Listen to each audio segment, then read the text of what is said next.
السلام علیکم ورحمۃ اللہ تعالی وبرکاتہ۔ مرکز اہل سنت جامعہ رضویہ منظر اسلام کے یوٹیوب چینل ہم سبق درس نظامی میں آپ کا خیر مقدم ہے۔ پیارے بچوں، جنہوں نے اب تک ہمارے چینل کو سبسکرائب نہیں کیا ہے وہ ضرور سبسکرائب کر لیں اور بیل آئیکن یعنی گھنٹی بھی بجا دیں تاکہ ہر ویڈیو کی نوٹیفیکیشن اطلاع اپلوڈ کرتے ہی آپ تک پہنچ جائے، اور اپنے ساتھیوں سے بھی شیئر کریں، شیئر کرنا نہ بھولیں تاکہ ان کو بھی فائدہ حاصل کرنے کا موقع ملے، اور بات پسند آئے تو لائک بھی کیا کریں اور اپنے قلبی تأثر کو ضرور کمنٹ کر کے بتائیں۔ بسم اللہ الرحمن الرحیم۔ باب من ہاجر او عمل خیرا لتزویج امرأۃ فلہ ما نویٰ۔ جس نے ہاذا بابن، یہاں پر مبتدا محذوف ہے، ہاذا بابن یہ باب ہے۔ من ہاجرہ جس نے ہجرت کی، او عمل خیرن یا کوئی اور اچھا کام کیا، لتزویج امرأۃ تو ہجرت کی، تو لتزویج امرأۃ کا تعلق ہاجرہ سے بھی ہے اور عمل خیرن سے بھی ہے، یعنی کسی نے ہجرت کی کسی عورت سے نکاح کرنے کی خاطر، یا کسی نے کوئی اور اچھا کام کیا کسی سے نکاح کرنے کی خاطر، فَلَهُ مَا نَوَیٰ تو جس نیت سے اس نے ہجرت کی ہے یا اچھا کام کیا ہے، اس کو اس اچھے کام کا اور اس کو اس ہجرت کا نکاح کرنے کا ثواب ملے گا۔ امام بخاری رحمۃ اللہ تعالی علیہ نے جو یہاں پر یہ باب باندھا ہے، یہ بتانے کے لیے باب باندھا ہے کہ نکاح بھی ایک عمل خیر ہے، لہذا اگر کسی شخص نے نکاح کرنے کے خاطر کسی عورت سے نکاح کرنے کے خاطر ہجرت کی تو اس پر بھی اس کو ثواب ملے گا۔ جب ثواب مل رہا ہے تو اس کا مطلب یہ ہے کہ نکاح بھی ایک عمل خیر ہے، اگرچہ اس کو ہجرت اللہ کا ثواب نہیں ملے گا، ہاں نکاح بھی ایک عمل خیر ہے، تو اس کے خاطر اس نے ہجرت کی ہے تو نکاح کا اسے ثواب ملے گا۔ یہ بتانے کے لیے امام بخاری نے یہاں پر یہ باب باندھا۔ ایسی ساتھ میں یہ بھی کہا تھا وَعَمِلَ خَيْرًا، کسی سے نکاح کرنے کے لیے کوئی اچھا کام کیا تو اس اچھے کام کرنے کا بھی اسے ثواب ملے گا، نکاح کرنے کے خاطر اگر ثواب کے کام کیا ہے تو، یعنی غرض نکاح کرنا ہو لیکن نکاح کرنے کی غرض سے کوئی اچھا کام کر دیا، لہذا اگر کسی عورت کے پاس کسی نے پیغام نکاح بھیجا، کسی کافر نے پیغام نکاح بھیجا عورت کے پاس، تو اس عورت نے نکاح کرنے سے انکار کر دیا اور اس نے یہ شرط لگا دی کہ جب تک اسلام نہیں لاؤ گے اس وقت تک میں نکاح نہیں کروں گی، تو اس عورت کا یہاں پر نکاح کرنے سے انکار کر دینا اس لیے ہوا ہے تاکہ وہ اسلام لے کر آ جائے۔ تو اب اس کے اندر عمل خیرن کے اندر یہاں پر اس میں یہ حکم یہ واقعہ جو ہے یا یہ مسئلہ جو ہے وہ بھی اس میں داخل ہوگا، لہذا اس عورت کو بھی ثواب ملے گا جس عورت نے نکاح کرنے سے منع کیا صرف اس لیے تاکہ وہ اسلام لے کر آ جائے۔ ایسا ایک واقعہ تاریخ میں ملتا ہے، جیسے کہ ام سلیم کا ایک واقعہ ہے کہ حضرت ابو طلحہ نے ان سے نکاح کا پیغام بھیجا تو انہوں نے نکاح کرنے سے انکار کر دیا، اور انکار اس لیے کیا تاکہ وہ اسلام لے کر آ جائیں۔ تو پھر بعد میں حضرت ابو طلحہ ایمان لے کر آ گئے، اسلام لے کر آ گئے، پھر انہوں نے نکاح کر لیا۔ تو اب اس نکاح کرنے کی غرض سے انہوں نے اسلام قبول کرائیں، تاکہ اس غرض سے انہوں نے نکاح سے انکار کیا، تو یہ نکاح سے انکار کرنا بھی بیٹا عمل خیر میں داخل ہے، اور اس پر بھی ثواب ملے گا۔ ان باتوں کو بتانے کے لیے امام بخاری رحمۃ اللہ تعالی علیہ نے یہ باب باندھا۔ باب من ہاجرہ، یہ باب ہے کہ کسی شخص نے ہجرت کی یا کوئی دوسرا بھلا کام کیا لتزویج امرأۃ، کسی عورت سے نکاح کرنے کے لیے، فلہو ما نوا، تو اب اس کے لیے وہی ہے جس کی اس نے نیت کی ہے۔ یعنی ہجرت اللہ کی نیت کر کے کسی نے ہجرت کی، تو دین کے خاطر کسی نے ہجرت کی، تو اس کو ہجرت اسلام کا ثواب ملے گا۔ اور اگر کسی نے ہجرت کی کسی سے نکاح کرنے کے لیے، تو اس کو وہ نکاح کا بھی ثواب ملے گا، نکاح کے لیے ہجرت کرنے کا بھی ثواب ملے گا، اگرچہ ہجرت اللہ کا ثواب نہیں ملے گا اسے۔ جیسے کہ ایک حدیث پاک میں بھی ہے، یہ سرکار نے جو فرمایا نا کہ لِكُلِّ امْرِئٍ مَّا نَوَىٰ وَإِنَّمَا لِامْرِئٍ مَّا نَوَىٰ فَمَنْ كَانَتْ هِجْرَتُهُ إِلَى اللَّهِ وَرَسُولِهِ فَهِجْرَتُهُ إِلَى اللَّهِ وَرَسُولِهِ وَمَنْ كَانَتْ هِجْرَتُهُ إِلَى دُنْيَا يُصِيبُهَا أَوْ امْرَأَةٍ يَنكِحُهَا فَهِجْرَتُهُ إِلَى مَا هَاجَرَ إِلَيْهِ، یہ سرکار نے فرمایا ہے۔ جیسے کہ ایک صحابی رسول ایک عورت سے نکاح کرنا چاہتے تھے، تو یعنی ام قیس سے نکاح کرنا چاہتے تھے، لیکن ام قیس ہجرت کر کے مدینہ منورہ چلی گئی اور وہ مکہ مکرمہ میں رہ گئے۔ تو ایسی صورت میں انہوں نے بھی ہجرت کی مدینہ طیبہ کی طرف، اور ہجرت اس لیے کی تھی تاکہ ان سے وہ نکاح کر لیں۔ تو نبی کریم نے فرمایا اگر کسی عورت سے نکاح کرنے کے لیے ہجرت کی ہے تو اس کا اس پر بھی اسے ثواب ملے گا۔ لہذا جن صاحب نے حضرت ام قیس سے نکاح کرنے کے لیے ہجرت کی تھی، وہ مہاجر ام قیس کے نام سے مشہور ہو گئے تھے۔ جیسے اسی کو امام بخاری اسی حدیث کو یہاں پر ذکر بھی کر رہے ہیں، فرماتے ہیں حدثنا یحیی بن قزاعہ قال حدثنا مالک عن یحیی بن سعید عن محمد بن ابراہیم۔ امام بخاری فرماتے ہیں ہم سے حدیث بیان کی یحیی ابن قزاعہ نے، انہوں نے کہا ہم سے حدیث بیان کی امام مالک نے، وہ روایت کرتے ہیں یحیی ابن سعید سے، وہ روایت کرتے ہیں محمد ابن ابراہیم ابن حارث سے، عن علقمہ ابن وقاص، وہ روایت کرتے ہیں علقمہ ابن وقاص سے، عن عمر ابن الخطاب، وہ روایت کرتے ہیں حضرت عمر ابن خطاب رضی اللہ تعالی عنہما سے۔ فرماتے ہیں انہم سے قال نبی صلی اللہ علیہ وسلم، حضرت عمر بن خطاب رضی اللہ تعالی عنہ فرماتے ہیں قال النبی صلی اللہ علیہ وسلم،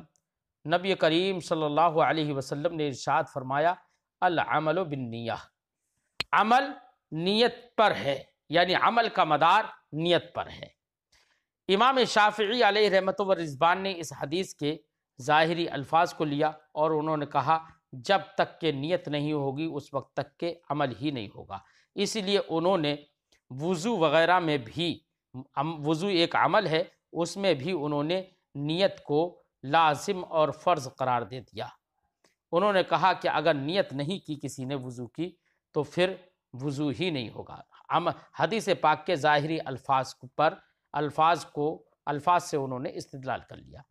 جبکہ احناف کے نزدیک یہاں پر مضاف محذوف ہے اور اصل عبارت ہوگی ثواب العمل بالنیہ، یعنی عمل کا ثواب نیت سے ہے، یعنی اگر نیت کرے گا تو ایسی صورت میں وہ ثواب پائے گا، اور اگر نیت نہیں کرے گا تو اسے ثواب نہیں ملے گا، اگرچہ نفس فعل بغیر نیت سے بھی معرض وجود میں آ جائے گا۔ لہذا احناف کے نزدیک اگر کسی نے نیت کی تو نیت کرنے کی بنا پر نیت کا ثواب اسے ملے گا اور اس عمل کا ثواب ملے گا، اور اگر نیت نہیں کی اور بغیر نیت کیے ہوئے اگر کسی نے وضو کر لیا تو اب ایسی صورت میں اس شخص کا وضو تو ہو جائے گا احناف کے نزدیک۔ فرماتے ہیں العمل بالنیہ، سرکار نے فرمایا عمل نیت کی بنا پر ہے، وَإِنَّمَا لِامْرِئٍ مَّا نَوَىٰ، ہر انسان کے لیے وہی ہے جس کی اس نے نیت کی۔ فمن کانت ہجرتہ الی اللہ و رسولہ، لہذا جس کی ہجرت اللہ اس کے رسول کے لیے ہو، اللہ اس کے رسول کی طرف ہو، فہجرتہ الی اللہ و رسولہ، تو اس کی ہجرت اللہ اس کے رسول کی جانب ہوگی، یعنی اللہ اس کے رسول کی جانب ہجرت کرنے کا اسے ثواب ملے گا۔ ومن کانت ہجرتہ الی دنیا یصیبھا، اور اگر کسی کی ہجرت دنیا کی طرف ہو، یعنی کوئی مال و دولت یا کوئی اور چیز حاصل کرنے کے لیے کوئی ہجرت کرے، یصیبھا، تو وہ اس دنیا کو اور اس مال و دولت کو پالے گا، اور تو اس کو وہی مال و دولت ملے گی، ثواب نہیں ملے گا ہجرت الی اللہ کا۔ او امرأۃ، یا کسی کی ہجرت کسی عورت کی طرف ہو، ایسی عورت کی طرف ینکحھا جس سے وہ نکاح کرنا چاہتا ہے، فہجرتہ الی ما ہاجر الیہ، تو اس کی ہجرت اسی کی طرف ہوگی جس کی طرف اس نے ہجرت کی ہے، یعنی اس کو ہجرت الی اللہ کا ثواب نہیں ملے گا، ہاں نفس نکاح کرنے کا اسے ثواب ملے گا۔ تو نکاح ایک ایسا امر ہے، وہ بھی عمل خیر ہے کہ جس پر ثواب مل رہا ہے۔ اسی بات کو بتانے کے لیے امام بخاری نے یہاں پر یہ باب باندھا۔ باب تزویج المعسر الذی معہ القرآن والاسلام، یہ باب ہے اس سلسلے میں کہ معسر، معسر کا معنی ہوتا ہے بیٹا تنگ دست، تنگ دست کا نکاح کر دینا، معسر محتاج اور تنگ دست کا نکاح کر دینا۔ کون سے تنگ دست کا؟ الذی معہ القرآن، جس کے ساتھ قرآن ہو اور اسلام ہو۔ یعنی امام بخاری علیہ الرحمۃ والرضوان اس یہ باب جو باندھ رہے ہیں وہ یہ بتانے کے لیے باندھ رہے ہیں کہ اگر کسی شخص کے پاس کوئی مال و دولت یا کچھ اور پیسہ نہیں ہے کہ جس کی وجہ سے وہ عورت کا مہر دے سکے، ہاں اس کے پاس تعلیم قرآن کا ذریعہ ہے، اسلام ہے، تو اس کی بنا پر اس کا اگر نکاح کرا دیا جائے یہ بھی صحیح ہے۔ تو اس سے یہ پتہ چلا کہ نکاح ایک ایسا عمل خیر ہے کہ جس عمل خیر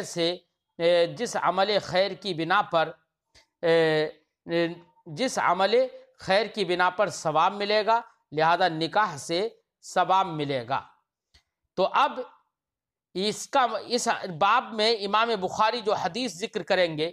تو وہ دو طرح کی، ایک تو حدیث کی طرف اشارہ کر رہے ہیں اور دوسری حدیث امام بخاری رحمۃ اللہ تعالی علیہ یہاں پر صراحتاً ذکر فرما رہے ہیں۔ لہذا باب تو یہ ہے کہ تنگ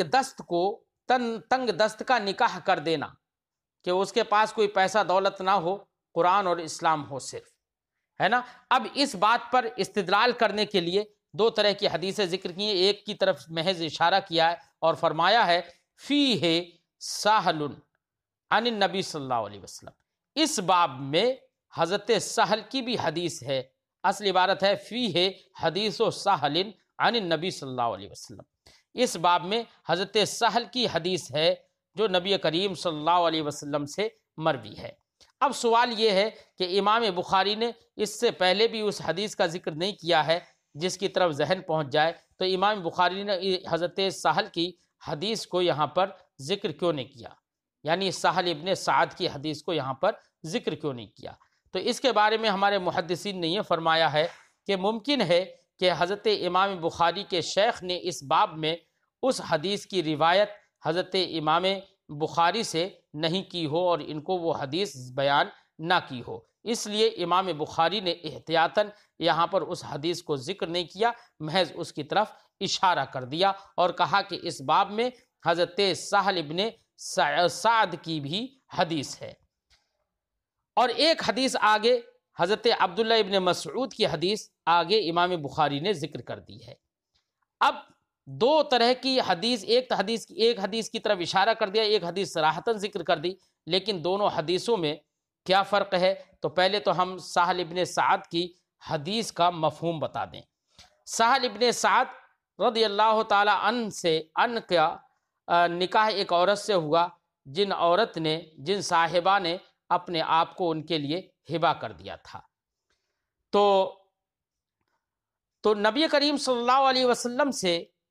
انہوں نے عرض کی یا رسول اللہ میرے پاس کچھ ہے تو نہیں، تو کیا میں اس سے نکاح کر لوں؟ میرے پاس کچھ بھی نہیں ہے۔ تو نبی کریم صلی اللہ علیہ وسلم نے ارشاد فرمایا وَلَوْ خَاتَمًا مِّنْ حَدِيدٍ، اگر تمہارے پاس لوہے کی ایک انگوٹھی بھی ہے تو نکاح کر لو، یہ سرکار نے فرمایا۔ تو پھر حضرت سہل ابن سعد نے تلاش کیا کہ کہیں کچھ انگوٹھی ہی مل جائے، فَالْتَمَسَ فَلَمْ يَجِدْ شَيْئًا، تو انہوں نے چیزیں تلاش کی لیکن کچھ بھی نہیں پایا۔ اس کے باوجود نبی کریم صلی اللہ علیہ وسلم نے ان کا نکاح کرا دیا۔ اب حضرت سہل کی حدیث سے بالکل صاف صاف صراحتاً یہ بات معلوم ہو گئی کہ حضرت سہل بالکل معسر، تنگ دست اور ایسے شخص تھے جن کے پاس کچھ بھی نہیں تھا، پھر بھی سرکار دو عالم صلی اللہ علیہ وسلم نے ان کا نکاح کرا دیا۔ اس سے اس سہل ابن سعد کی حدیث جو ہے بالکل صراحتاً ترجمۃ الباب کے مطابق ہے۔ اور امام بخاری نے آگے جو حدیث حضرت عبداللہ ابن مسعود کی ذکر کی ہے اس کی بھی مطابقت ترجمۃ الباب سے ہے، لیکن صراحتاً نہیں ہے، اس کی مطابقت استدلالاً ہے۔ کیسے ہے مطابقت استدلالاً وہ ہم بتا دیتے ہیں۔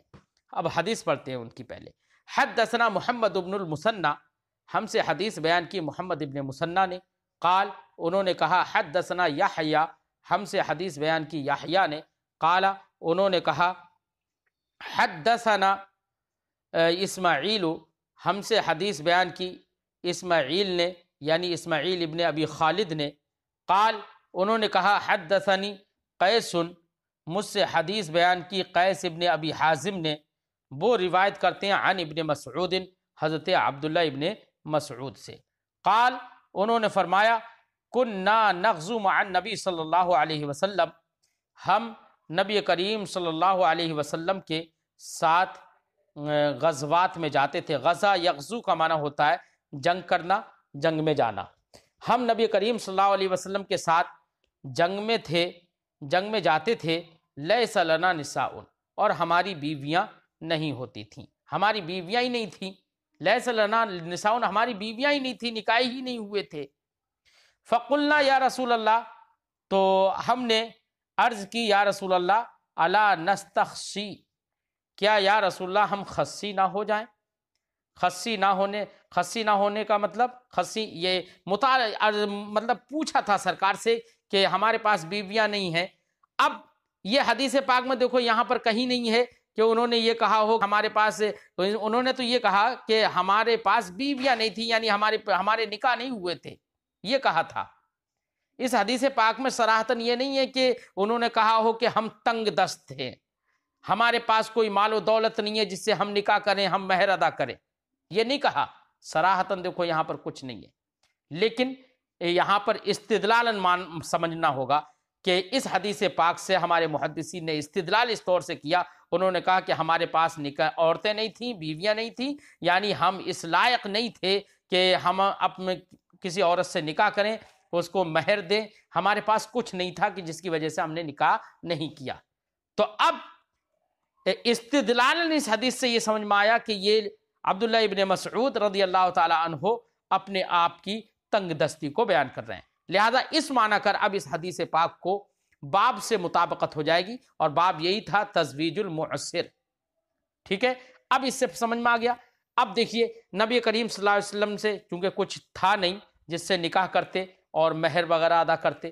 تو نبی کریم صلی اللہ علیہ وسلم سے استفسار کیا اور پوچھا الا نستخسی، یا رسول اللہ کیا ہم خصی نہ ہو جائیں؟ خصی نہ ہو جائیں یعنی خصی ہونے کا مطلب یہ ہے کہ خصیتین کو نکلوا دیں، جس سے ہمارے اندر شہوت الی النساء جو ہوتی ہے وہ شہوت ہماری ختم ہو جائے۔ فنہانا، تو حضرت عبداللہ ابن مسعود رضی اللہ تعالی عنہ فرماتے ہیں کہ سرکار سے ہم نے پوچھا، اس کے باوجود سرکار نے ہم سے منع فرما دیا۔ فنہانا، سرکار نے ہمیں روک دیا، یعنی خصی ہونے سے روک دیا، انکار کر دیا۔ خصی ہونا بیٹا جو سرکار نے منع فرمایا ہے یہ خصی ہونا یا خصیتین کو نکلوا دینا مرد کا، یہ نہی تحریم ہے، بالاتفاق نہی تحریم ہے، یعنی مکروہ تحریمی، یا یہ کہہ لو کہ یہ حرام ہے بالاتفاق بنی آدم میں۔ اب سوال یہ ہوتا ہے، تو جب وہ حرام ہے، خصی ہونا جب حرام ہے، تو پھر حضرت عبداللہ ابن مسعود نے سرکار سے یہ سوال ہی کیوں کیا کہ یا رسول اللہ ہم خصی نہ ہو جائیں؟ تو اس کا جواب ہمارے محدثین نے یہ دیا ہے کہ یہ واقعہ جو ہے وہ اس وقت سے پہلے کا ہے جب کہ خصی ہونا حرام کیا گیا تھا، تو تحریم خصی ہونے کی تحریم سے پہلے کا یہ واقعہ ہے، اس لیے انہوں نے یہ سوال کیا۔ اب دیکھیے حدیث پاک سے اب استدلالً یہ بات سمجھ میں آ گئی کہ حضرت عبداللہ ابن مسعود رضی اللہ تعالیٰ عنہ نے اپنی تنگ دستی کا بھی اظہار کیا نبی کریم صلی اللہ علیہ وسلم سے، اور کہا کہ کچھ تو ہے نہیں، لہذا بہتر تو ہمارے لیے ہے کہ ہم خصی ہو جائے، لیکن اس کے باوجود سرکار نے اجازت نہیں دی اور منع فرما دیا خصی ہونے سے۔ تو خصی ہونے سے منع فرمانے کا مطلب یہ ہوا کہ وہ نکاح کریں، اور تنگ دست تو ہیں ہی، تو یہاں پر استدلالً یہ اس حدیث پاک کا